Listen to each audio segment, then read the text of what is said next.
तो बच्चे अब हम करेंगे वर्नर थ्योरी क्या थी। तो वर्नर थ्योरी, एक साइंटिस्ट थे मिस्टर वर्नर, उन्होंने कुछ पोस्टुलेट्स दिए थे, कुछ थ्योरीज दी थी कोऑर्डिनेशन कंपाउंड को समझने के लिए। ही सेड कि there are two types of valencies. एक वैलेंसी होती है प्राइमरी वैलेंसी, उसे हम कहते हैं आयनाइजेबल, और दूसरी वैलेंसी होती है सेकेंडरी वैलेंसी, उसे कहते हैं नॉन आयनाइजेबल। तो प्राइमरी वैलेंसी को ही give the term oxidation state and secondary valency को ही give the term coordination number. हम देखेंगे कोऑर्डिनेशन नंबर क्या होता है। कोऑर्डिनेशन नंबर, तो इसका मतलब है एक कॉम्प्लेक्स के अंदर हमें दो चीजों पे फोकस रखनी है। एक हमको फोकस रखना है ऑक्सीडेशन नंबर पे, और दूसरा हमको फोकस रखना है कोऑर्डिनेशन नंबर पे ना। ऑक्सीडेशन नंबर तो जैसे आपने रेडॉक्स चैप्टर में किया था क्लास 11 में, वैसे ही आप निकालते हो। कोऑर्डिनेशन नंबर निकालने के लिए आपको लिगेंड्स को डिटेल में पढ़ना होता है। फाइन। अब आपको पता है कि लिगेंड्स रिच होते हैं और वो सेंट्रल मेटल एलिमेंट को बाइंड अप करते हैं। तो जितने हैंड से वो बाइंड अप करते हैं, लाइगेट करते हैं, जुड़ते हैं, उन सारे हैंड्स को हम लोग कहते हैं कि वो उनका कोऑर्डिनेशन नंबर है। दूसरी चीज आपको ध्यान ये रखनी है कि आपको कोऑर्डिनेशन नंबर 6 से ऊपर लेके नहीं जाना। तो जो मैक्सिमम स्टेबिलिटी स्टेट है किसी भी कॉम्प्लेक्स कंपाउंड की, उसमें कोऑर्डिनेशन नंबर 6 है। ठीक है, ध्यान रखना कि जो लाइगेंड्स होंगे वो 6 जगह से मैक्सिमम हैंड्स डोनेट कर सकते हैं किसी भी सेंट्रल मेटल एलिमेंट को। तो ये समझ में आ जाना चाहिए कि 6 से ऊपर आप जाओगे नहीं, but majority of the cases में आपके कोर्स में 4, 5, 6 ही कोऑर्डिनेशन नंबर है। कोऑर्डिनेशन नंबर 2 भी है, 3 भी है, but majority of the cases में 4, 5, 6 है आपके इस बुक के अंदर। ठीक है, तो उसको हम देखेंगे अभी। तो this was the postulate of Werner. तो कभी सवाल आया नहीं है, but the question can come, what were the postulates, what are the postulates of Werner theory. तो आपको ध्यान रखना है वर्नर थ्योरी दो बातों फोकस करती है। There are two types of valencies in a complex compound, one is primary valency and the other is secondary valency.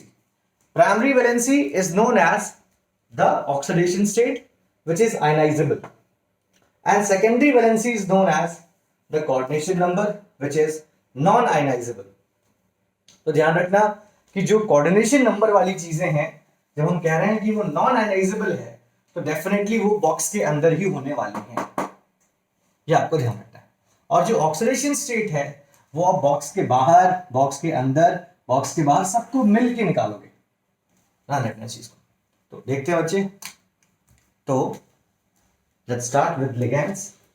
ये समझने के लिए, तो लिगेंड्स हमने पढ़ा कि इलेक्ट्रॉन डोनर्स होते हैं, इलेक्ट्रॉन रिच होते हैं। फाइन। अब लिगेंड्स को समझने के लिए सबसे पहले हमें एक चीज समझनी है, डेंटिसिटी ऑफ द लिगेंड्स। कि डेंटिसिटी ऑफ द लिगेंड्स क्या चीज होती है। डेंटिसिटी ऑफ द लिगेंड्स, तो हम इसको ऐसे समझ सकते हैं कि डेंटिसिटी का मतलब है कितने दांत वाले, कितने दांतों से लिगेंड्स ने सेंट्रल मेटल एलिमेंट को पकड़ा हुआ है, उसे हम कहते हैं कि वो डेंटिसिटी ऑफ द लिगेंड्स है। कितने दांत से लिगेंड ने सेंट्रल मेटल एलिमेंट को पकड़ा हुआ है, उसे हम कहते हैं कि वो डेंटिसिटी ऑफ द लिगेंड्स है। ठीक है, डेंटिसिटी ऑफ द लिगेंड्स का मतलब क्या हुआ, number of donating hands of the ligand, number of donating hands of the ligands, या हम ये कह सकते हैं number of ligating hands, number of ligating, ligate मतलब पकड़ना, ligating hands of the ligand। ये अगर आपको हिंदी में समझना, इसका मतलब ये हुआ कितने दांत से लिगैंड ने सेंट्रल मेटल एलिमेंट को पकड़ा हुआ है। फॉर एग्जांपल, जो सबसे पहला केस है डेंटिसिटी में, उसे हम कहते हैं यूनिडेंटेट। यूनिडेंटेट, तो यहां पे मतलब ये है कि एक ही जगह से डोनेट करेगा, या when the donor atom is one, when the donor atom is 1, when the donor atom is 1, इसे कहते हैं बच्चे हम लोग यूनिडेंटेट लिगेंड्स। राइट, तो इसका जो एग्जांपल हो गया वो हो गया आपके लिए all the halogens, for example fluorine, chlorine, bromine, iodine, then hydroxide ion OH minus, then H2O, देखिए 2 लोन पेयर है इसमें, बट डोनेट करने वाला कौन है? एक ऑक्सीजन, तो इसलिए क्या कहलाएगा? Unidentate. Then ammonia, then pyridine, PY लिखते हैं इसको, then CO, then NO, then CN, then NCS, then NC, then NO2, then ONO, ये सब के सब आपके कहलाएंगे बच्चे unidentate ligands when the donor atom is 1। जब एक हाथ से डोनेट करा जाए या एक हाथ से सेंट्रल मेटल एलिमेंट को पकड़ा जाए तो वो कहलाएगा कि वो यूनिडेंटेट लिगेंड्स होते हैं। ठीक है ना? हाँ जी सर, जरा सा बोर्ड पास खींच दो प्लीज। और पास, हाँ जी जरा सा देखियो। हाँ ठीक है। ठीक है, so they are known as unidentate ligands. Now अब दूसरा इसमें आता है बाइडेंटेट लिगेंड्स, कि बाइडेंटेट लिगेंड्स क्या होते हैं। तो गाइस ध्यान रखना, यूनिडेंटेट का मतलब एक दांत वाले, और when the donor atom is 1 they are known as unidentate ligand. तो जब मैंने आपसे बोला कि कोऑर्डिनेशन नंबर डिपेंड करेगा डेंटिसिटी ऑफ द लिगेंड पे, तो आपको यह समझना था कि कल को मान लो हमारे पास है K4 FeCN का होल 6, तो देखिए इस कॉम्प्लेक्स में बच्चे लिगेंड कौन है? CN, और आप देख रहे हैं कितने CN है? 6। कितने CN है यहां पे? 6। लेकिन ये CN होता क्या है? यूनिडेंटेट लिगेंड, मतलब एक एक CN एक एक हाथ बना के Fe को इलेक्ट्रॉन दे रहा होगा। तो अगर हम ध्यान से समझे इसके स्ट्रक्चर को, तो यहां पे कुछ ऐसा हो रहा होगा, like this, CN CN CN, ये भी CN, ये भी CN, और ये भी CN। ठीक है, देखिए मैंने एरो ऐसा क्यों बनाया? क्योंकि ये कोऑर्डिनेट बॉन्ड को बता रहा है, ये डेटिव बॉन्ड को बता रहा है, इसलिए हमने एरो बच्चे ऐसा बनाया। So this is the case of unidentate ligand, और यहां पे कोऑर्डिनेशन नंबर कितना हो गया? 6। This is the coordination number, coordination number. अच्छा, फिर मैंने आपसे बोला कि वर्नर थ्योरी ने बोला है कि जो प्राइमरी वैलेंसी है that is ionizable, but the secondary valency is non ionisable.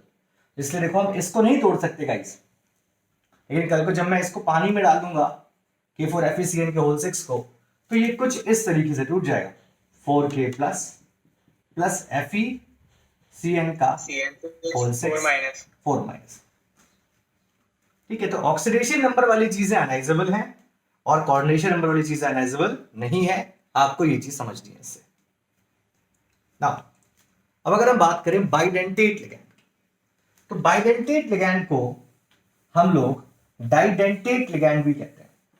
Bidentate ligands are also known as didentate ligand, या हम हिंदी में समझेंगे when the donor atom is 2, 2 दांत से पकड़ेगा अगर कोई, या when the donating hands are 2, donating hands are 2।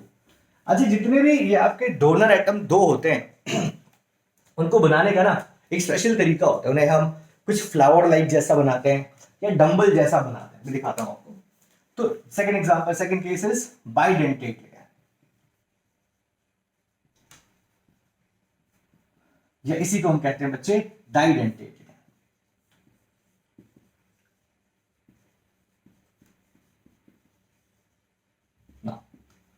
अब ये जो है इसके एग्जांपल, पहला एग्जांपल हो गया इसका EN। EN को हम लोग बोलते हैं इथेन 1,2 डायमीन, इथेन 1,2 डायमीन। और इसे बच्चे हम लिखते कैसे? CH3NH2, CH2NH2 and then CH2NH2। देखिए लोन पेयर है और देखिए आपका मेटल है। तो अब क्या होगा कि ये आसानी से उठा के इलेक्ट्रॉन इसको दे रहा है, देख रहे हैं। तो ये एक तरीके से एक ही लिगैंड में जो कि EN है, देने वाले कितने, 2 हाथ। तो हम कहते हैं कि ये एक बाइडेंटेट लिगैंड है, या हम कहते हैं कि ये एक डाइडेंटेट लिगैंड है, क्योंकि देने वाले कितने, 2 डोनर एटम है यहां पे। तो कल को मान लीजिए अगर आपको ऐसे लिख देगा MEN का होल थ्राइस, MEN का होल थ्राइस, और मान लो यहां पे +3 है, और आपको अभी समझना है कि इसका कोऑर्डिनेशन नंबर कितना है। तो देखिए बच्चे, आप क्या करेंगे, अब एक EN, अब देखिए हम EN को ऐसे बना सकते हैं, क्योंकि एक ही स्ट्रक्चर से 2 हाथ निकल रहे हैं। तो देखिए ये मैंने EN को यहां रखा, ठीक। अब देखिए EN का होल थ्राइस है बच्चे, तो एक EN को मैं ऐसे बना देता हूं, एक EN को ऐसे बना देता हूं। तो अब अगर आप ध्यान से समझें तो देखिए यहां पे मेटल के पास टोटल नंबर ऑफ हैंड्स कितने बन रहे हैं लिगैंड्स के, प्लीज चेक करें। देखिए 2, 2 4 और ये 2 6। तो यहां पे कोऑर्डिनेशन नंबर कितना हुआ, 6। तो जो बाइडेंटेट लिगैंड होते हैं वो एक लिगैंड 2 हाथ से डोनेट कर रहे होते हैं, ये इसका मतलब है कि वो बाइडेंटेट लिगैंड है। एक लिगैंड बच्चे 2 हाथ से डोनेट कर रहे होते हैं। तो ये आपको समझना है। तो एक एग्जांपल आपके कोर्स में हो गया EN का। दूसरा एग्जांपल आपकी किताब में दिया हुआ है OX। ऑक्स नहीं बोलते हैं इसको, इसे बोलते हैं ऑक्सलेट।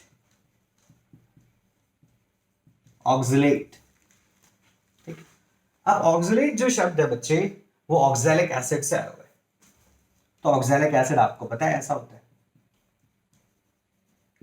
तो जब कल को इसके दोनों H हट जाएंगे तो बन जाएगा ये ऑक्सलेट अनायन, है ना। तो इसे हम कहते हैं ऑक्सलेट। तो इसको हम ऐसे लिख सकते हैं C2O4 2-, ठीक है।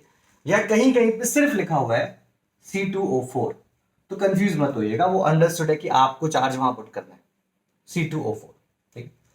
तो बच्चे अगर कभी मान लो आपको ऐसे लिख के देता है कोबाल्ट OX का होल थ्राइस, अब आप जरा अपना दिमाग लगा के बताइए कि यहां पे कोऑर्डिनेशन नंबर कितना आ सकता है।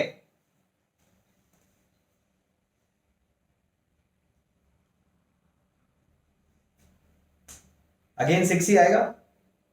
क्यों, क्योंकि एक OX पे देखिए 2 हाथ डोनेट करने के लिए हैं। भैया अगर इसको ध्यान से समझो आप, तो इसे ऐसे नहीं लिख सकते आप, COO नेगेटिव, और ये आपका मेटल है। देखिए एक ही लिगैंड में 2 तरह से 2 जगह से डोनेशन हो रहा है। तो जब भी डोनेटिंग हैंड 2 है, डोनर एटम 2 है, लाइगेटिंग हैंड 2 है, पकड़ने वाला 2 है, डेंटिसिटी 2 है, तो हम कहते हैं कि वो एक बाइडेंटेट लिगैंड है बच्चे। तो अगेन अगर आप समझें तो यहां पे भी कोऑर्डिनेशन नंबर कितना हो गया, 6। तो मैक्सिमम कोऑर्डिनेशन नंबर जो आपको मिलेगा वो 6 ही होगा, ध्यान रखना। तो आप इसके स्ट्रक्चर को भी ऐसे बना सकते हैं, लाइक दिस कोबाल्ट, और ये रहा आपका एक OX, ये रहा आपका दूसरा OX, और ये रहा आपका तीसरा OX, ठीक है। तो इसे आप ध्यान रखेंगे ऐसे कि ये भी एक बाइडेंटेट लिगैंड है।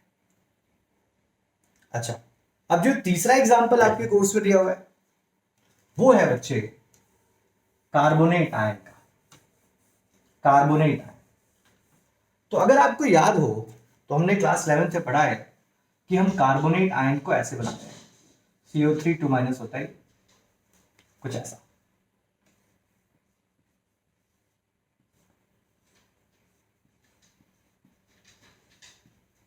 ठीक।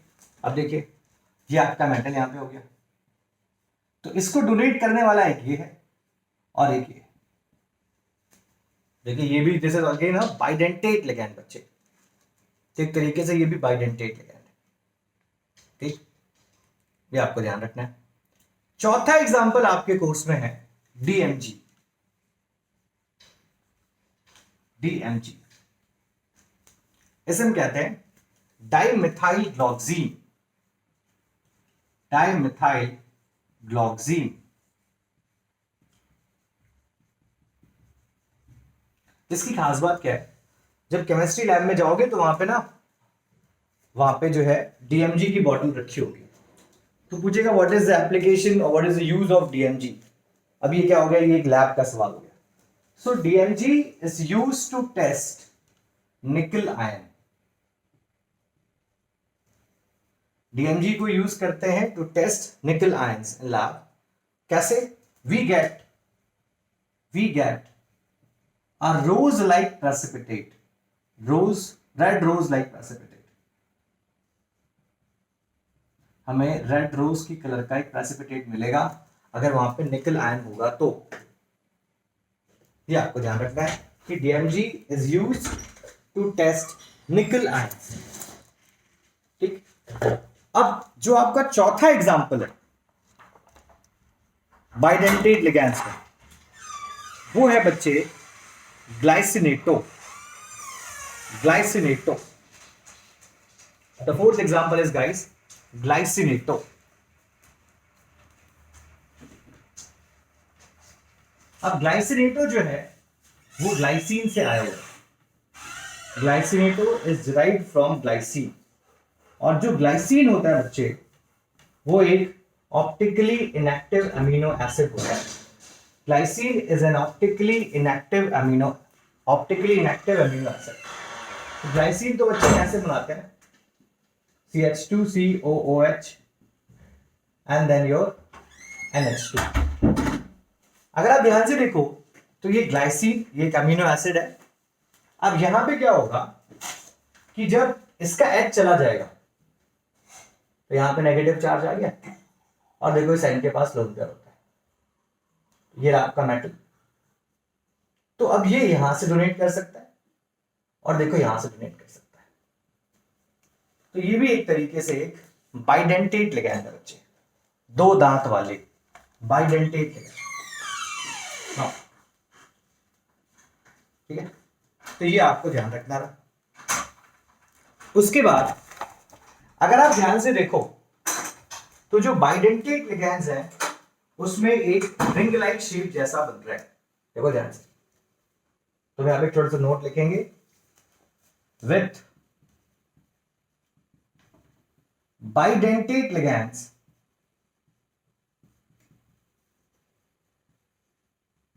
a ring like shape is formed।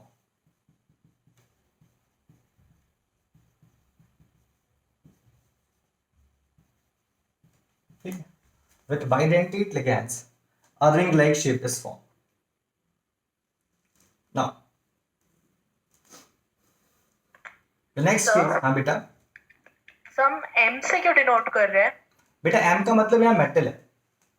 Okay sir. M is metal, which metal? Central metal. M is बच्ची द ट्रांजिशन एलिमेंट, और you can say central element.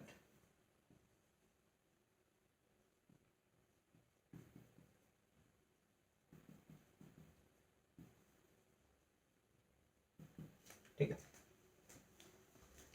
अब जो इसमें सबसे अच्छी चीज है, जो उसका अगला हिस्सा है, वो है ट्राइडेंटेट लिगैंड।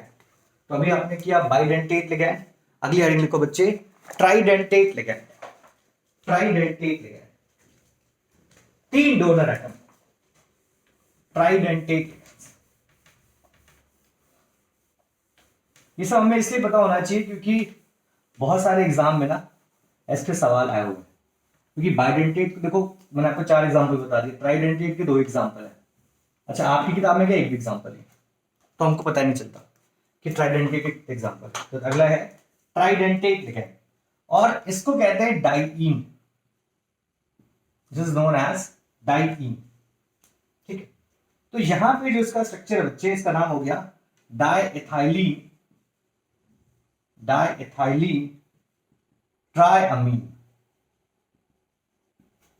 डाइएथाइलिन ट्राइअमीन, इसको हम ऐसे बनाते हैं CH2 CH2,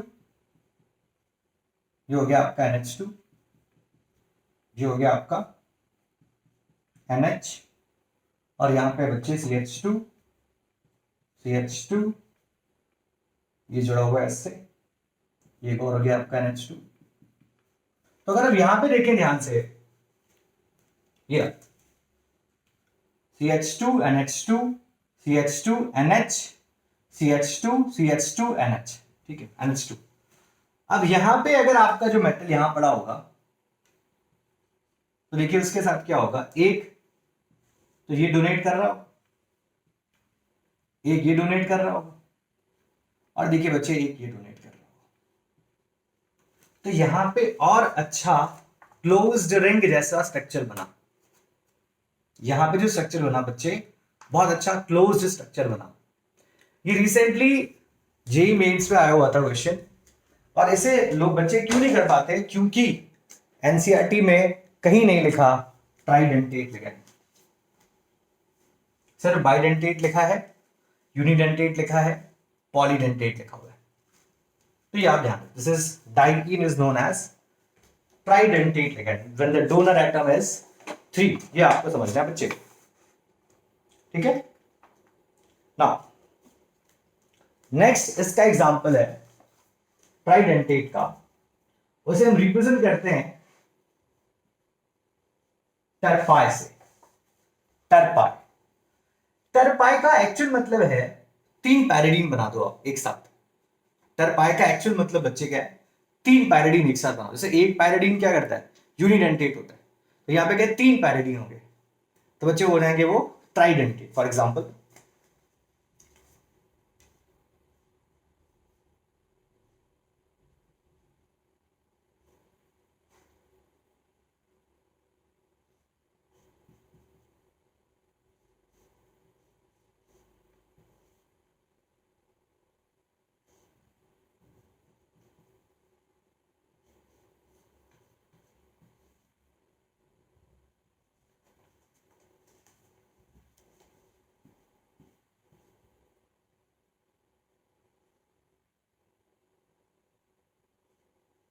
देखो ये रहा, देख रहा हूं। तो अब यहां पे क्या होगा, अगर मान लो यहां पे कोई मेटल है, तो इस मेटल को जो डोनेशन मिलेगा वो एक तो यहां से मिलेगा, एक बच्चे यहां से मिलेगा, और एक देखो यहां से मिलेगा।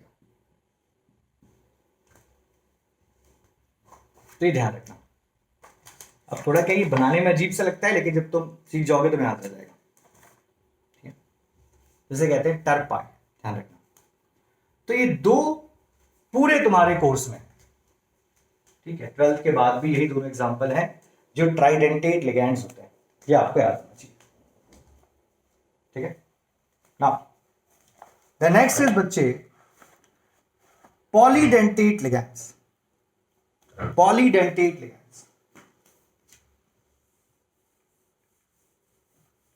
तो पॉलीडेंटेट लिगैंड्स का मतलब होता है when the donor atom is actually more than 2। तो ट्राइडेंटेट भी उसी में आ जाता, लेकिन आपके कोर्स में एक स्पेशल केस है उसके लिए, polydentate ligands.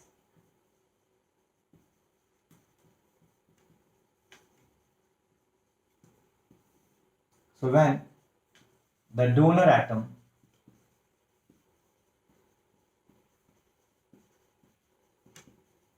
is more than 2, ठीक। तो आपके कोर्स में सबसे अच्छा एग्जांपल है इसका, वो है EDTA।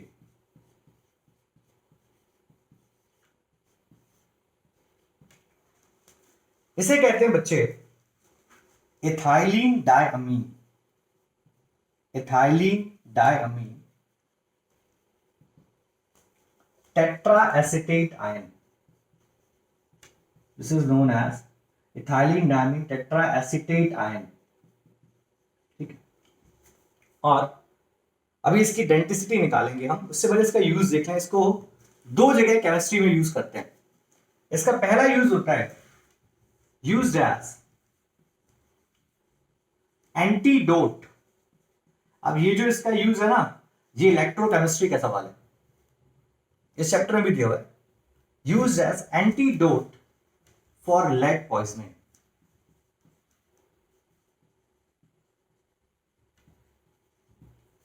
Use as antidote for lead poisoning. और बच्चे इसका दूसरा यूज है helps in removing hardness of water as it forms complex with calcium and magnesium ions present in water.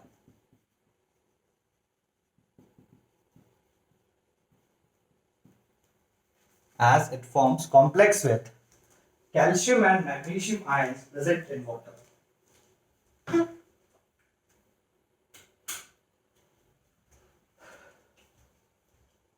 तो ये दो यूज आपको इसके पता होने चाहिए ईडीटी। अच्छा, स्ट्रक्चर ईडीटी का बहुत इंपॉर्टेंट है, कई बार आता है सवाल इस पे। तो ईडीटीए को हम बनाते कैसे हैं और इसकी डेंसिटी क्या है, देखिए। तो बच्चे ईडीटीए का जैसा नाम है, इथाइलिन डायमीन टेट्राएसिटेट आयन। तो पहला काम करो, ये बना दो, ठीक है। 2 कार्बन हो गए, एथ हो गया, डायमीन।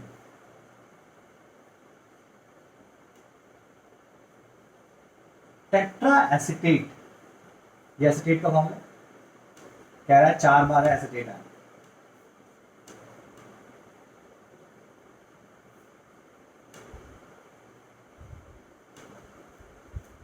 ये है EDTA, ethylene diamine tetra acetate ion. अगर आप ध्यान से समझो और मान लो मेरा मेटल यहां पे है, तो पहला डोनर एटम देखो ये रहा,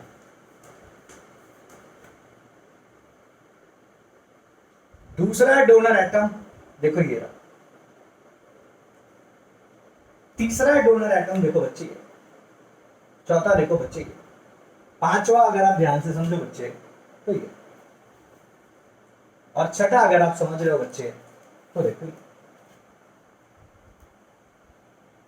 तो इसके कितने हाथ हो गए? 6। That's what is known as hexadentate ligand। तो बोर्ड एग्जाम में कल को 1 नंबर का सवाल आ सकता है कि ईडीटीए इज हेक्साडेंटेट लिगैंड, एकदम सही। कल को ये भी पूछ सकता है कि डेंसिटी ऑफ ईडीटीए इज 6, एकदम सही। कल को ये भी पूछ सकता है कि density of EDTA can be 4 और 5, एकदम सही। क्यों भाई? मैक्सिमम इसके पास 6 हाथ हैं देने के लिए, डोनेट करने के लिए, लेकिन इसकी मर्जी है, चाहे 6 करे, चाहे 5 करे, चाहे 4 करे। तो इसीलिए आपकी किताब में इसको फ्लेक्सीडेंटेट लिगैंड भी कहते हैं।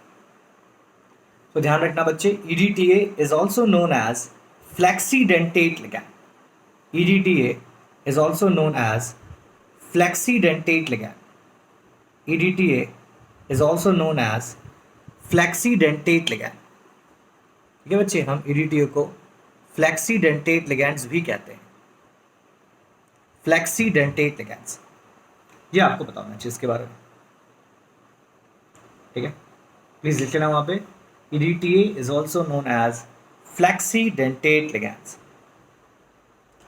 फिर आप एक बात और समझो कि EDTA ने जो स्ट्रक्चर बनाया है वो स्ट्रक्चर एक तरीके से रिंग नुमा बना हुआ है, डायमंड प्रोवाइड कर रहा है, एक रिंग जैसा शेप है ये। तो जो भी रिंग जैसा शेप बनता है बच्चे, जो भी डायमंड बनाता है बच्चे, उसको हम कहते हैं कि वो चिलेशन इफेक्ट दिखाता है। चिलेशन इफेक्ट, चिलेशन इफेक्ट होता क्या है? It's a effect which increases the stability of a complex because of ring-like formation. Chelation effect is a effect which increases stability of the complex. Chelation effect is a effect which increases stability of the complex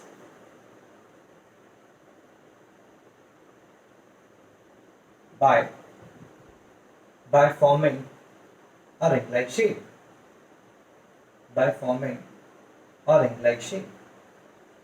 ये हमको ध्यान रखना है. तो अगर कल को आपको बोले कि EDTA is a chelating ligand, तो ये भी एकदम सही असर्शन है. अगर कल को बोलता है कि EDTA is a chelating ligand, तो ये भी एकदम सही स्टेटमेंट है बच्चे. इसे आप लोग ध्यान रखेंगे. मतलब चिलेटिंग लिगैंड वो सब के सब हो सकते हैं. आप एक बार रिपीट कर दो कि आपने क्या लिखा है. कहाँ पे बच्चे? यहाँ पे सर डेफिनेशन मैंने लिखा है chelation effect is a effect which increases stability of the complex. Chelation effect is a effect which increases stability of the complex by forming a ring-like shape. Chelation effect is a effect which increases stability of the complex by forming a ring-like shape.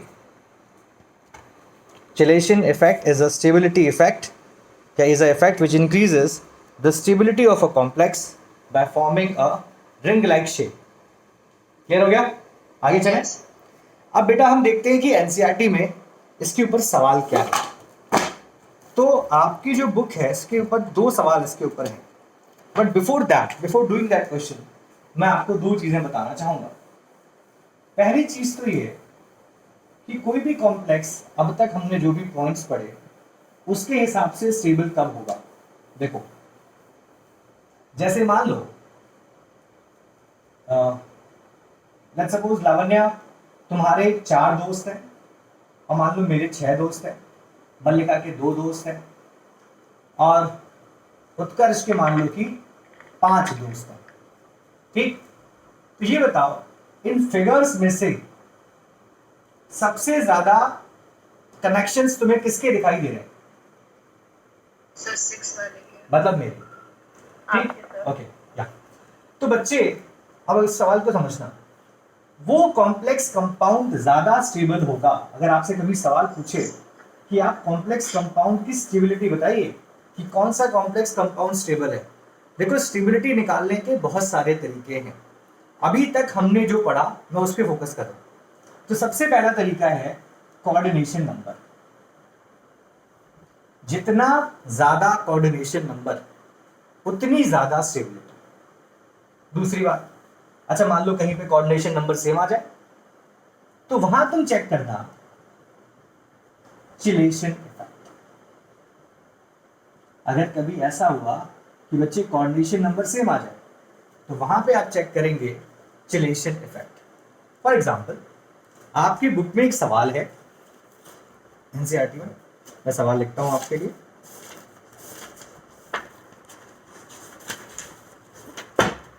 ये आपकी book का question number 9.31 है.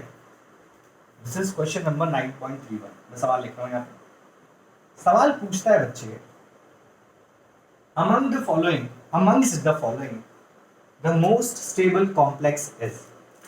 amongst the following the most stable complex is. पहला है FeH2O का whole 6 3+. दूसरा है बच्चे FeNH3 का होल 6 3+. तीसरा है बच्चे FeC2O4 का होल थ्राइस 3-. और चौथा है बच्चे FeCl6 3-. ये 4 ऑप्शन देखिए इसने आपके पास रखे हैं. आपको बताना है which amongst the following which of the complex is most stable and why.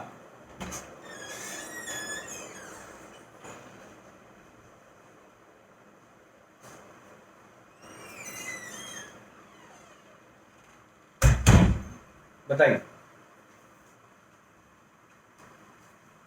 चलिए इसे ए मान लेते हैं, इसे बी मान लेते हैं, इसे सी मान लेते हैं, इसे डी मान लेते हैं।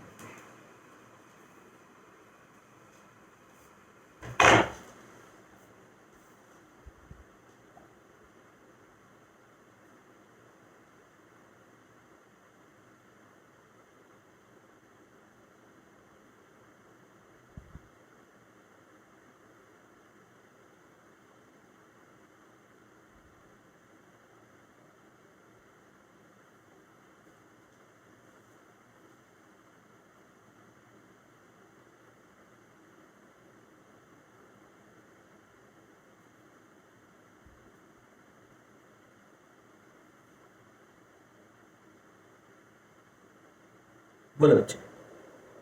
यान तुम चाहो तो बता सकते हो।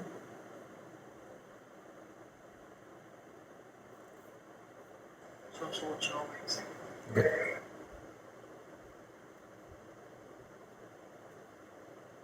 और यही सबसे अच्छी बात है, तुम सोचते हो बेटा। Very good. मल्लिका तुम चाहो तो बता सकते हो। मैं तुक्का मारती हूँ, मारूं? नहीं नहीं, थैंक यू। ओके। अर्जुन तुम चाहो तो।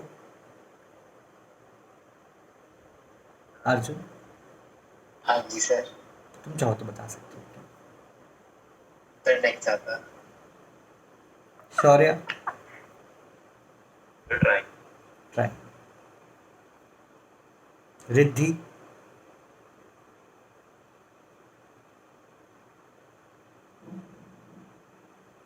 लावण्या जैस्मिन शुक्ला और शुक्ला एमान। ओके ओके ठीक। मैं सर समझ। सर सर सर हाँ जी हाँ जी हाँ जी। सर तीसरा वाला है। तीसरा दुबे जी आप बताएंगे। दुबे जी सोच रहा हूँ सर। Very good. देखिए बच्चे, अच्छा अर्जुन आपने क्यों बोला तीसरा वाला है? सर सच्चा सच बता दो उनका। हैं? नालायक। देखो अभी मैंने आपको सिखाया कि स्टेबिलिटी निकालने के दो तरीके अब तक हम पढ़ चुके हैं, आगे बढ़ेंगे 3-4 और। पहला तरीका है कोऑर्डिनेशन नंबर। देखिए सबके 6 हैं। अच्छी समझ में आ गया ना, सबका कोऑर्डिनेशन नंबर 6 है। एक OX के 2 हाथ तो 3 OX के 6 हाथ। ठीक है। फिर मैंने आपसे कहा दूसरा तरीका होगा चिलेशन इफेक्ट का, और चिलेशन इफेक्ट का मतलब होता है डायमंड लाइक शेप। तो आप प्लीज समझिए बच्चे, इसमें से ऐसा कौन सा लिगैंड है जो डायमंड जैसा शेप बना सकता है? तो अगर आप ध्यान से देखिए तो मैंने आपको बताया अब तक कि बाइडेंटेट, ट्राइडेंटेट और हेक्साडेंटेट ही ऐसा कर सकते हैं। तो भाई this is unidentate H2, this is also unidentate ammonia, this one is bidentate.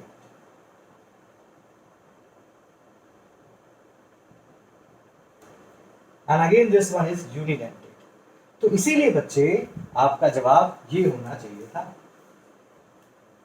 समझ गए आप सब? अभी समझ में आया? Yes sir. बेटा देखो, स्टेबिलिटी या तो कोऑर्डिनेशन नंबर जज करेगा या चिलेशन इफेक्ट जज करेगा। तो यहाँ पे आप देख रहे हो कि कोऑर्डिनेशन नंबर तो सबका ही 6 है, तो फिर आपको देखना पड़ेगा चिलेशन इफेक्ट। तो chelation effect is directly proportional to ring like shape, and ring like shape is directly proportional to bidentate, tridentate, polydentate और hexadentate ligands। तो भैया यहाँ पे bidentate ligand क्योंकि यही था C2O4, इसीलिए हम इसको ज्यादा स्टेबल मानेंगे बच्चे ना। अब आपकी किताब का एक और सवाल देखते हैं, अगर आपको ये समझ में आ गया तो सवाल है बच्चे, how many ions are reduced. ये question number 9.28। How many ions are produced from the complex. How many ions are produced from the complex, ये सवाल है बच्चे। How many ions are produced from the complex. ये रहा question आपके लिए। Complex है आपका, अच्छा कॉम्प्लेक्स भी नहीं बना के दिया, मतलब कॉम्प्लेक्स भी आपको ही बनाना है। लीजिए CO NH3 का होल 6 Cl2। ऑप्शन है, पहला ऑप्शन 6, दूसरा ऑप्शन 4, तीसरा ऑप्शन है 3 और चौथा ऑप्शन है 2। तो how many ions are produced from the complex in the solution, ये सवाल है आपके पास। How many ions are produced from the complex in the solution. The options are 6, 4, 3, 2। बोलिए, अब ये जवाब तो आपको आना चाहिए। 3। वो पूरा ब्रैकेट में चला जाएगा, क्लोज ब्रैकेट। Okay. वो कॉम्प्लेक्स ऑर्डर। ओके देखो, यस आप उत्कर्ष बताना चाहोगे? उत्कर्ष, यस सर। सोचने के अलावा क्या तुम बताना चाहोगी? मल्लिका, क्या तुक्का मारने के अलावा तुम बताना चाहोगी? तो 3 है। 3 है, ओके। कैसे कहा तुमने 3 है मल्लिका? तो मैंने बस पहले वाले का सुना। तुम बहुत नालायक हो। हाँ नहीं तो अच्छा देखो, देखो बेटा, तुम्हें मैंने एक चीज बताई थी बच्चे आप लोग को कि जो कोऑर्डिनेशन नंबर होता है, देखिए या तो 6 आएगा या तो 4 आएगा। और ध्यान रखिएगा कोई भी कॉम्प्लेक्स यही चाहेगा कि उसका कोऑर्डिनेशन नंबर 6 आए। मैंने आपको एग्जांपल दिया था, जितने ज्यादा दोस्त मेरे में ज्यादा स्टेबल माना जाता। तो वही है, जैसे मान लो अगर कोई रिंग है और वो रिंग साइक्लिक रिंग बेंजीन बन सकती है तो वहां बनना चाहिए। तो ऐसे बच्चे अगर कोई सिंपल सा कॉम्प्लेक्स है और वो कोऑर्डिनेशन नंबर 6 अटेन कर सकता है तो वो वहां जाना चाहेगा। तो अब आपको खुद ही कॉम्प्लेक्स बनाना था, देखिए सवाल किताब में ऐसा दिया हुआ है, तो आपको क्या रखना है, इसको ऐसे कर देते हैं आप, CO NH3 का होल 6 Cl2।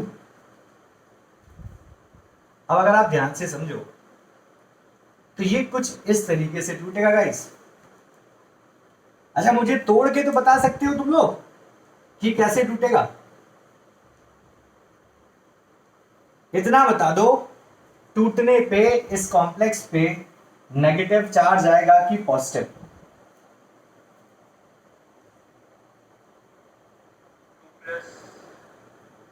प्लस। क्यों उत्कर्ष? सर सीएल तक खींचेगा ना, तो उसका नेगेटिव आना क्योंकि हमने लाइफ में ये पढ़ा कि अगर कभी हमारे पास Ma करके कोई कंपाउंड है तो जो लेफ्ट हैंड साइड है that should be always less electronegative, और जो राइट हैंड साइड है that should be always more electronegative. ठीक है बच्चे, ये चीज हमेशा ध्यान रखना। तो जब कल को तुम इसको पानी में डालोगे तो ये कुछ इस तरीके से टूटेगा, CO NH3 का होल 6, ठीक है, प्लस 2Cl माइनस। जब यहां पे 2Cl माइनस है गाइस, यहां पे चार्ज कितना हो जाएगा? +2। सेकेंड चीज, तो अगर तुम ध्यान से देखो तो यहां पे टोटल नंबर ऑफ पार्टिकल कितने आ रहे हैं जी? एक ये पूरा और देखो 2 ये, नेट कितने हो गए? 3। तो जिन लोगों ने सॉल्यूशन चैप्टर पढ़ लिया वो ये ध्यान रखेंगे कि यहाँ पे I की वैल्यू कितनी आ गई? I मतलब went of factor. Mallika I की वैल्यू कितनी आई बच्चे? यहाँ पे बोलो 3 सर। 3, क्योंकि I का मतलब है कितने हिस्से में आप टूटे। ये चीज बच्चे आपको ध्यान रखनी है। Got the point? आगे चलते हैं। अब देखिए आपके एनसीईआरटी में एक और सवाल है, बट वो हम कुछ देर के बाद करेंगे।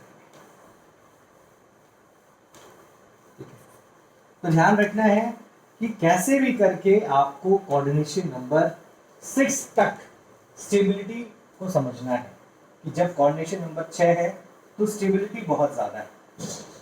ठीक है, अब मान लीजिए मेरे पास है एक कंपाउंड है कंपाउंड है, सिंपल सा कंपाउंड है, कॉम्प्लेक्स के फॉर्म में आपको बनाना है। मेरे पास है, लेट्स सपोज गाइस, CrNH3 का होल 5 और Cl का होल 3। ठीक है, मेरे पास ये चीजें अवेलेबल है। आपको मुझे एक ऐसा कॉम्प्लेक्स कंपाउंड बना के देना है, सवाल समझिएगा, आपको मुझे एक ऐसा कॉम्प्लेक्स कंपाउंड बना के देना है कि जब मैं उसकी रिएक्शन कराऊं सिल्वर नाइट्रेट के साथ तो मुझे मैक्सिमम प्रेसिपिटेशन मिले। ये सवाल, आपको मुझे एक ऐसा कंपाउंड बना के देना है कि जब मैं उसका रिएक्शन कराऊं सिल्वर नाइट्रेट के साथ तो मुझे मैक्सिमम प्रेसिपिटेशन मिले। ये सवाल आयनिक इक्विलिब्रियम का है पहला, दूसरा जेई मेंस का है, तीसरा सीबीएसई में आ चुका है और मेन से भी आ चुका है। बताइए, और चौथा आपके लैब का सवाल है ये आपसे वाई में पूछा जाएगा। आपको ही कॉम्प्लेक्स कंपाउंड बनाना है, तो क्या आप कॉम्प्लेक्स कंपाउंड को फ्रेम कर सकते हैं, सोच सकते हैं उसके बारे में? Yes, anyone? तो अगर हम सबसे पहली पॉसिबिलिटी देखें, क्योंकि मैंने आपको बताया है कि आपको कुछ भी करके कोऑर्डिनेशन नंबर 6 के बारे में सोचना है बच्चे। तो सबसे पहली पॉसिबिलिटी देखो यहां पे क्या है, वो है आपकी CrNH3 का होल 5 और यहां हम रख सकते हैं Cl और बाहर आ जाएगा आपका Cl। या आप कर सकते हो CrNH3 का होल थ्राइस, Cl का होल थ्राइस और बाहर आ जाएगा आपका अगेन NH3 का होल थ्राइस। या और कोई केस आप सोच सकते हो इसके अलावा?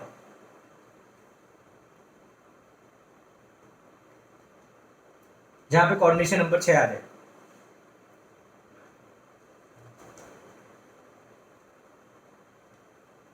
जहां पे कोऑर्डिनेशन नंबर 6 आ जाए,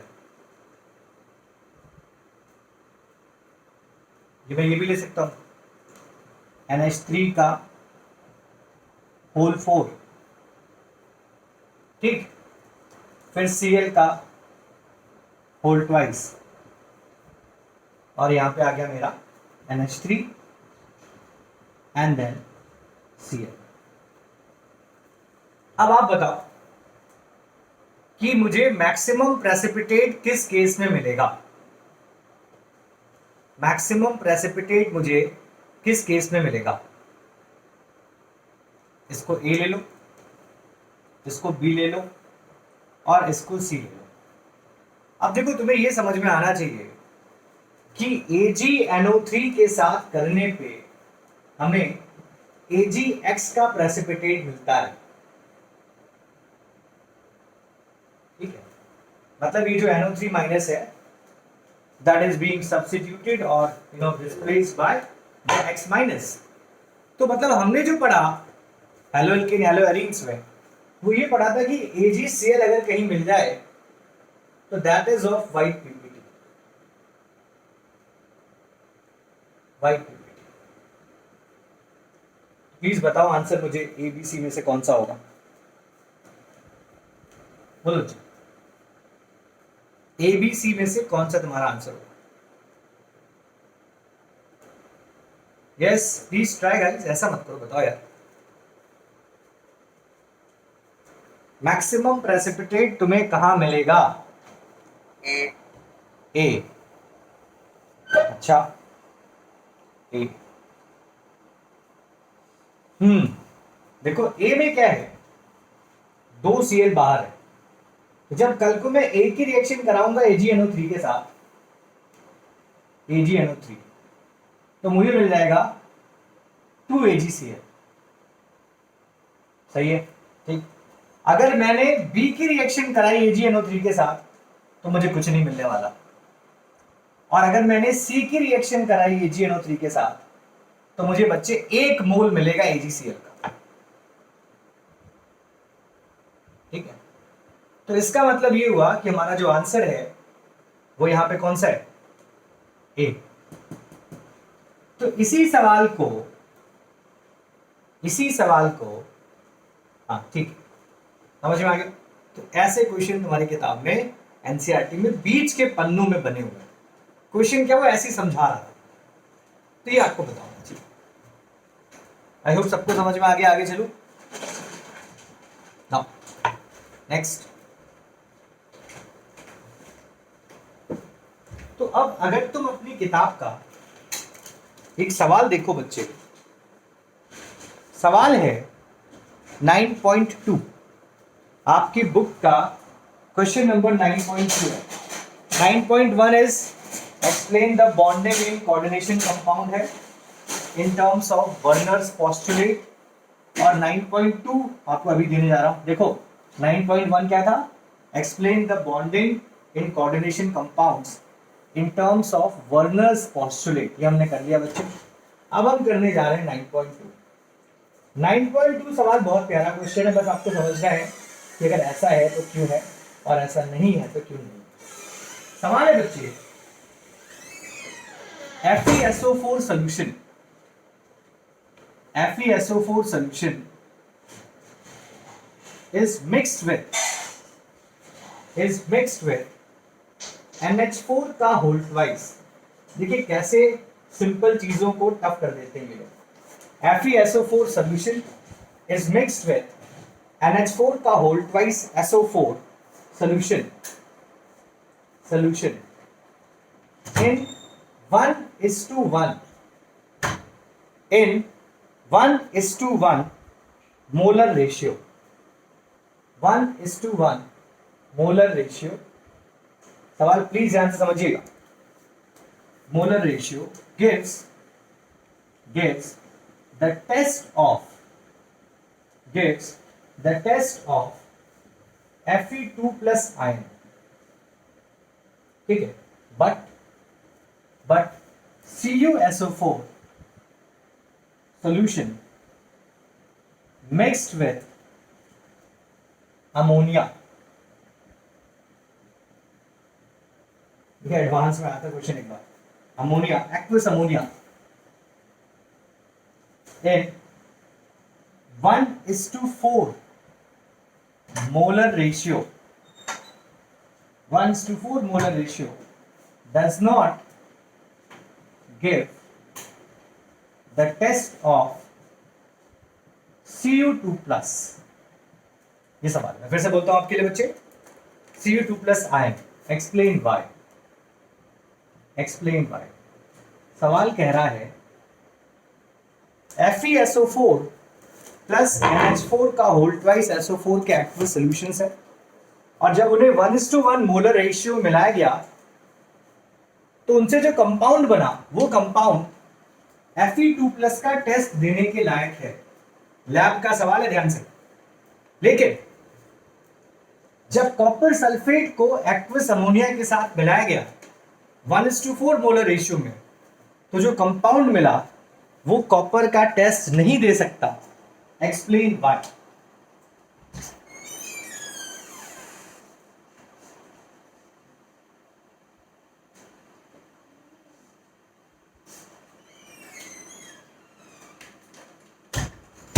आप सोच सकते हैं सवाल का जवाब क्या होगा। सवाल ध्यान से समझिए। क्या बेटा?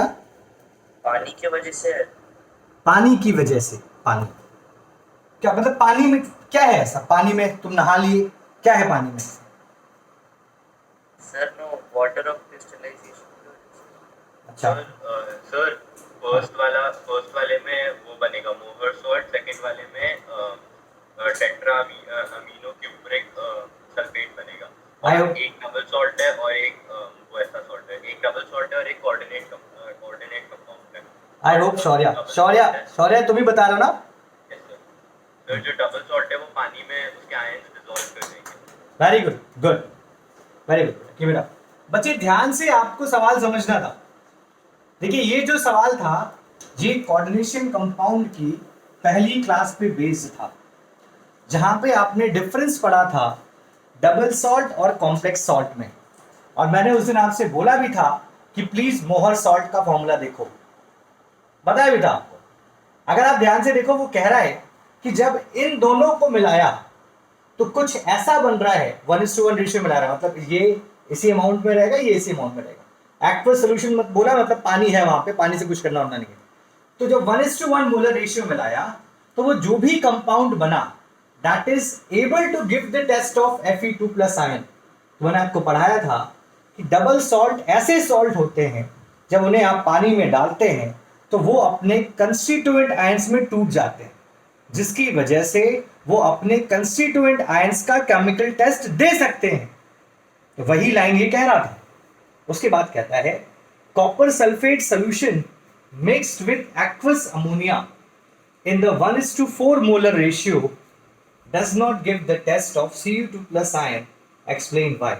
कि अगर हमने कॉपर सल्फेट को अमोनिया के साथ मिला दिया तो वहां पे जो कंपाउंड बन रहा है उसमें कॉपर अपना टेस्ट नहीं दे रहा है, वो ये कहना चाह रहा है। तो बच्चे आप भी समझो कि ऊपर वाला मोहर सॉल्ट बना जो कि डबल सॉल्ट है, और नीचे वाला बच्चे कॉम्प्लेक्स सॉल्ट बनाता है, कॉम्प्लेक्स सॉल्ट, ठीक है। CuNH3 का होल 4 बंद कर दिया +2 चार्ज, या यहां पे कभी कभी वो ऐसा रख देता। तो आप देख रहे हो, अब आपको इनऑर्गेनिक केमिस्ट्री में इतना सोचना पड़ेगा। जैसे आप ऑर्गेनिक केमिस्ट्री में कन्वर्जन के बारे में सोचते हो, वैसे इनऑर्गेनिक केमिस्ट्री में आपको ये चीजें ध्यान रखनी पड़ेंगी बच्चे कि ऐसे FeSO4 और NH4 का होल ट्वाइस SO4 मिलके मोहर सॉल्ट बनाते हैं। ये लिख देना प्लीज इन चीजों को। और जब कॉपर सल्फेट अमोनिकल सोल्यूशन से मिलता है, देखो 1:4 बोल रहा है, मतलब ये 1 है और ये देखो 4 है, 1:4। तो जब कॉपर सल्फेट अमोनिकल सोल्यूशन से मिला तो वहां पे ये बना, ठीक है। तो कहीं कहीं किताब में बच्चे इसको ऐसे भी लिखा हुआ है CuNH3 का होल 4 +2, क्योंकि जब ये टूट जाएगा तो इस पे चार्ज आ जाएगा -2, तो अल्टीमेटली इस पे चार्ज आएगा बच्चे +2।